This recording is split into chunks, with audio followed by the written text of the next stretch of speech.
Hello everyone, it's Nikki Gordon-Bloomfield here from Transport Evolved. I hope you had a good weekend doing fun things with the people that you love. Yes, it's Monday again, and that means it's time for your first thought of the day of the week.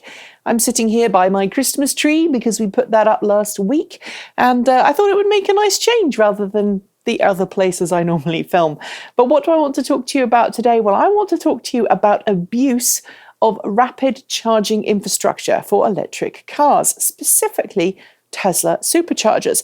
You see, over the weekend, Tesla CEO Elon Musk said on Twitter that Tesla is soon going to start cracking down on people abusing superchargers. Now, I'm not talking about people being rough with the cables or the sockets or the plugs. I'm talking about people who turn up at a supercharger when they maybe could be charging at home overnight, charging at the supercharger to get free electricity and then going home. Also talking about people who frequent superchargers multiple times to make long distance trips for, say, work. People who perhaps even have their own business model built up on supercharger use. Now, there are several people out there that I know of, I'm not going to name names, whose business models rely on Tesla's network of superchargers. One runs effectively a taxi service.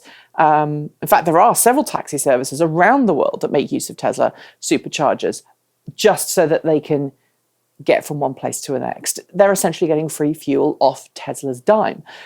There are also people who make long-distance trips for financial gain, again, using Tesla's supercharger network to give them free electricity to get from one place to the next. And when people are using supercharger networks like that, it makes it tougher for everybody else. Because, you know, if you're trying to make a weekend trip with your family using the supercharger network, and you normally just commute to and from work, having to wait behind somebody whose business is effectively taking up that supercharger spot is kind of rough.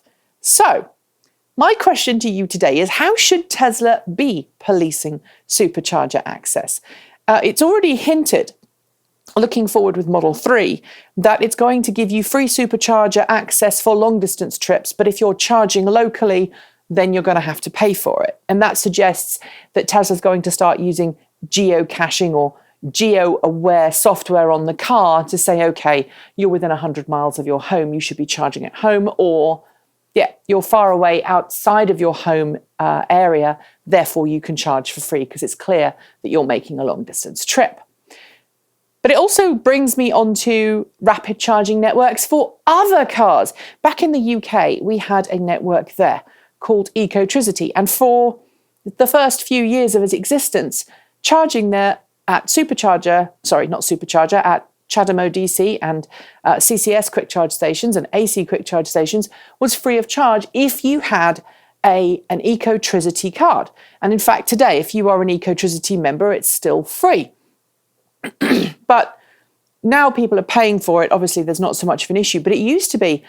There was one person in my home city of Bristol who would use the CHAdeMO DC quick charger to charge their car up at the end of the day and then go home. And they lived a couple of miles away. And that doesn't necessarily seem fair. Using free electricity from someone else for a network that's designed to be used to extend your range when you're on a long distance trip versus charging overnight, which is entirely achievable in most situations. Now, someone's going to say, well, what about people who don't have a garage? What about people who live in an apartment complex or don't have off-street parking? Well, in that situation, the people operating the rapid charge networks, be it Tesla and its supercharger network, or whether it be companies like Ecotricity or perhaps US companies like Environment or any of the others, Blink, for example, maybe there should be a discount. If you live without off-street parking and you genuinely do need to charge your car up, maybe there's another solution there, and maybe that's something that these companies need to look at. So my question to you today is, how do you police between those who are abusing networks and those who genuinely have no other way of charging? Leave your thoughts in the comments below, as well as a thumbs up and a share if you liked. If you didn't, give me a thumbs down and tell me why, because I want to improve the quality of these videos and the quality of the Transport Evolved network. I'll try and be back tomorrow with another Transport Evolved Thought of the Day. But until then, I hope you have an enjoyable rest of your day if you're still on Monday. I hope your day started really well if you're watching this on Tuesday morning. And until next time, keep evolving.